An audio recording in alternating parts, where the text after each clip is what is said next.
Почитувани граѓани, градоначалникот на Пробиштип е пример за поговорката дека на лагата и се кратки нозете. Во лагите и неспособноста на градоначалникот на општина Пробиштип Драган Анастасов веќе се уверија сите сограѓани. Наместо подобар живот, што го ветуваше, граѓаните добија неспособна, крајно партизирана локална власт. Граѓаните на Пробиштип добија секојдневно труење од депониите кои што горат речиси секој ден, а тука е јаловиштата депонија.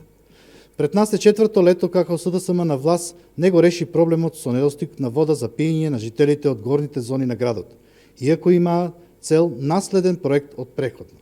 СДСМ и нема своји проекти во Пробиштип, освен да уништи тоа што го наследи.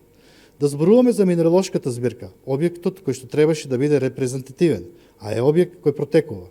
Од спомен парк направивте бетонски бункер. Ниту нови спортски содржини за немладите нема, не успеавте да ги зачувате и веќе постоечките. За каков економски развој зборувавте на изборите? Од економскиот развој и трите нови индустријски зони кои беа оставени во наследство од преходната локална власт, успеавте да известувате само еден мал објект, се разбира за марихуана, но и тој никако да проработи. Објасните зошто од ветената програма реализиравте помалку од 20% од цел мандат. Каде ви се 500 километри асфалт само во Пробиштип? Повторувам, само во Пробиштип, со кој се фалевте дека ќе сте ги направиле. СДСМ и Анастасов ги заборавивте граѓаните и проблемите на Пробиштип. Злетово тотално го заборавивте, како да не е дел од оваа општина. Од многу лаги е и лагата за патно поврзување Пробиштип Злетово пониква.